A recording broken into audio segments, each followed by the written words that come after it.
Jadi selanjut mengenai tentang proyek pembangunan atau perbaikan bendungan Tabo-Tabo Pangkep dengan anggaran yang begitu besar Pak, yang diturunkan oleh pusat, seakan-akan tidak sesuai Pak. Kalau seperti ini modelnya nih, ini nih, kita lihat langsung ini anunya nih. Jadi ini bukan rekayasa atau ini hanya kayak jadi ini saja Pak, tapi kita bisa lihat langsung. Nah ini faktanya nih. Ini. Tentu kami sebagai warga Pangkep tidak terima dengan cara seperti ini Pak. Makanya bisa berulang-ulang menyampaikan bahwa minta tolong Pak dari kejaksaan untuk turun, lakukan timnya untuk turun ke lapangan Pak, melihat ini supaya selama ini proyek. Ketua LSM LKIN Pangkep meninjau proyek rehabilitasi jaringan irigasi Tabo-Tabo, hasilnya banyak yang retak. Pangkajene dan Kepulauan, Pangkep, DimensiTVnews.com.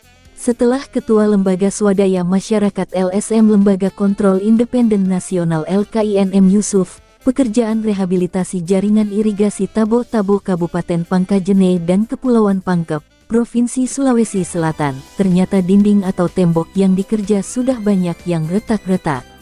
Terlihat juga pembesian yang dipasang atau dipakai banyak berukuran 5,6, sedangkan dari RAB, besi yang seharusnya digunakan adalah besi 6,7. Begitupun dengan pengerjaan lantainya, ada yang dicor pakai besi dan ada juga yang tidak pakai besi. Ini sesuai fakta yang terlihat di lokasi. Proyek rehabilitasi jaringan irigasi Tabo-Tabo ini dikerjakan oleh PT Citra Utama KSU dan anggaran yang digunakan sebesar 60 miliar rupiah di Desa Tabo-Tabo Kecamatan Bungoro Kabupaten Pangkep.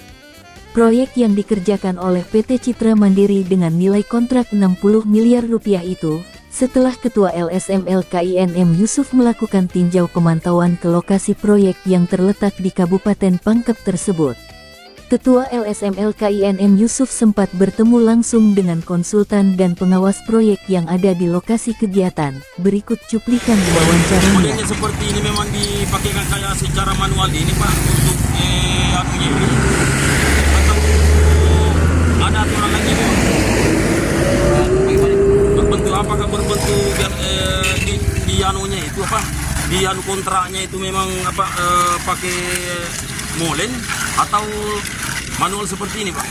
Ini kan untuk campuran anunya ini. Ini manual penghamparannya Pak. Ya. Kalau metode itu kami ready mix Pak dari PKM. PKM ready mix kami pakai. Tidak berani kami ambil manual. Touring situ ceritanya tidak berani. Kami ambil ready mix di PKM Pak. Iya. Jadi kalau mau masih bisa ke PKM Pak kalau untuk itunya betonnya. Iya.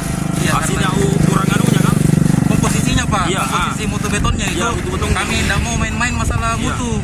Karena kita terikat sama kontrak atau mutu sekian yang yang dimintakan, mutu sekian juga kami pesan di PKM, makanya kami koordinasi ke PKM untuk mutu sekian. Jadi kalau masalah mutu kita bisa bertanggung jawab Pak. Iya. Kalau ini Pak metode kerja, metode kerjanya ini kan kita metodenya Pak metode catur. Metode catur itu istilahnya putih-putih hitam-hitam. Jadi kita kerja dulu baru kita kerja lagi yang satunya yang putihnya supaya kalau ada retakan di dinding Pak merambah ke blok 1. Tapi Pak izin, kalau semacam begitu nanti apakah masih dilakukan perbaikan itu? Masih Pak, masih. Oh, masih. Iya. Jadi nanti kalau kan ini ceritanya Pak masih tentang pekerjaan. Iya. Baru nanti di bulan-bulan setelah sampai bulan akhir bulan 12. Oh Desember Pak. Nah, itu kan ada inspeksi lagi Pak. Iya. Inspeksi sebelum pra PHO namanya. Iya. Itu kami inspeksi semua lagi jalur yang mana mau di maintenance. Kalau direksi atau PU sudah ACC, kita bisa PHO. Tapi kalau belum, kita lakukan lagi perbaikan Pak. Begitu. Jadi tidak mungkin kami serahkan ke PU atau ke masyarakat sekitar kalau hasilnya belum bagus. Begitu Pak. Ya makanya secepatnya kami turun Pak, melakukan pemantauan ini dalam hal ini supaya selama tahap pekerjaannya masih berjalan. Ya bagus ya, itu Pak.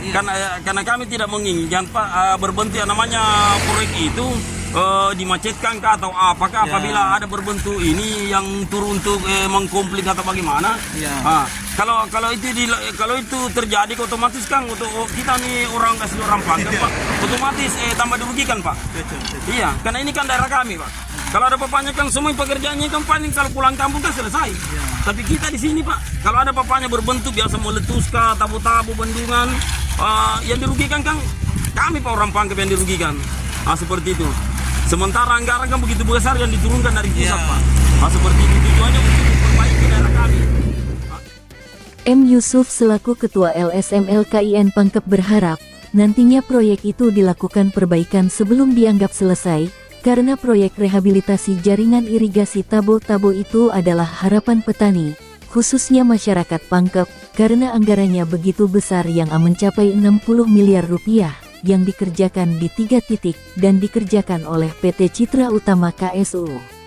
Namun setelah kami turun langsung melihat proyeknya, sepertinya proyek itu perlu ada perbaikan karena banyak sekali yang retak-retak dan sangat rawan bisa runtuh di saat musim hujan, karena lokasi irigasi itu sangat tinggi yakni kurang lebih 7 meter tingginya, lalu tanah merah langsung dipakaikan besi kecil lalu diberi campuran semen pakai pasir halus, makanya gampang retak-retak, jadi sama halnya pemborosan anggaran saja.